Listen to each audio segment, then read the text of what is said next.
Well, it's been so much fun getting to know our next guest. You know him, financial planner Mark Lampkin with Lampkin Wealth Management. We've caught up with him over the past couple of months. You've probably seen his Money Moment segments recently. He's also been a great celebrity co-host with me. We've had a great time hanging out there at the office, also at Bear Nose. There he is. Mark is joining me virtually today to talk about something that may not be affecting us here close to home, but really it truly is. And I think this is a great topic. But first of all, Mark, good morning. Good morning. Thanks for having me as always. Hey, you know, if we're not causing trouble in Bear Nose, we can cause trouble in a 2-box here, right? But these are really, you know, when all this like news stuff started happening with what is happening with Russia and Ukraine, I think because I've been around you talking about these matters that affect the markets, immediately I thought, you know what? How is this going to affect my IRA, my 401k, my portfolio here at home? Because it does seem far away, Mark. But how does it affect us here? You know, it is far away, but here's the good news, is the markets typically pull back during geopolitical conflicts, but as long as other nations don't get involved, and it's usually short-lived. And if you look at your IRA statement or your 401k statements right now, they're probably off 5, 6, 7, 8%. Most of them are, but here's the good news. Usually 12 months later, if you go back after these conflicts like this, like when USSR invaded Afghanistan, the Gulf War, Kuwait, you'll see almost 80% of the time the market's up about 9%. So this is going, in my opinion, short-lived, but here's the bad news, Claudia. Russia's a major oil producer, and although they're only 1.7% of the global economy, and out of a $25 trillion economy with the U.S., we only do $25 billion of trading with Russia and Ukraine, so it's not a big deal. But oil is, and it is going to impact our gas prices. So these gas prices may be high, and through this conflict, they're going to stay high because Russia is a major oil exporter.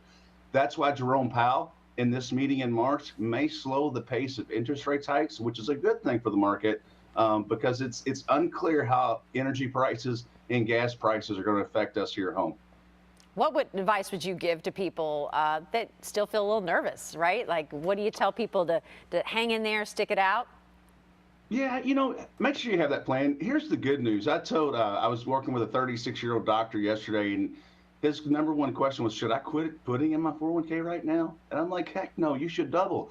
If you're in your early 50s or below, you're pulling for this market to come down. It's a great thing. You don't want to buy gas when it's 5. You want to buy it when it's 3.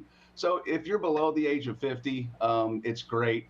If you're a couple of years out from retirement, you need to be concerned and working with an advisor or working closely on your accounts to make sure. Because look, there's pots of strength. Oil stocks, for example, they're having a huge rally. If you look at shippers, because shipping costs, Russia's closed its airspace, so the cost of shipping goods coming into the United States is going to rise. So there's certain pockets of strength that's going to be good. There's certain that's going to be bad. You just got to make sure that you're doing the right thing. You're well diversified. You're sticking with your plan. And I've said it before, and I'll say it again. If you've got lump sums in this market that you're going to need in 2 years or less, I don't care if Russia invaded Ukraine or not. It shouldn't be in the market anyway. So stick with that plan. Stay diversified. Stay short term on your bonds. Lighten up a little bit on international maybe.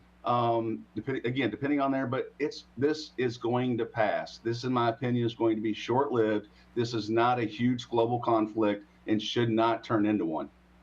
Mark, I think this really speaks to the level of service that you offer your clients. Like I said, I've gotten to know you and your family here in the last couple of weeks, that you're a phone call away, right? Like your mind is Absolutely. in this stuff. You are always watching what is happening here and overseas. You care about this stuff.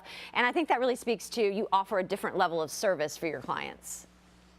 We do. You know, we're a small boutique firm, but yet Fidelity backs my company. And you look, we're here. We're a phone call away, and family truly. I mean, clients truly become family. We know their name, their kids' names, their dogs' names, and that's the service we want to give. It's a lot more fun that way. Oh, it's wonderful, and how's everybody doing, by the way? How's Jennifer and everybody?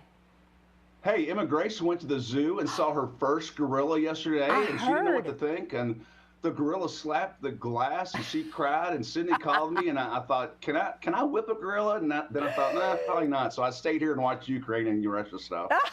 He probably wish you were at the zoo instead than watching everything go down with Ukraine and Russia. I'm surprised that Emma Grace didn't smack the glass back and say, "Don't you do that to me, gorilla." Honest to gosh, I was too, because everything else, she walked right up to the lions and said, "Meow, kitty, kitty," and was trying to pet them. And Sydney's like, "Honey, we can't pet the lions." No. Oh, I love it, man. I love her spirit, right? It's great. Well, Mark, it's always great. It's great. She's something else. It's always great catching up with you. Hopefully get to see you in person here very, very soon. And thanks again for stopping by. We want to remind everybody that you can find Mark and his team at lampkinwealth.com or give them a call at 690-6764. Thanks, Mark. Thank you so much. See you soon.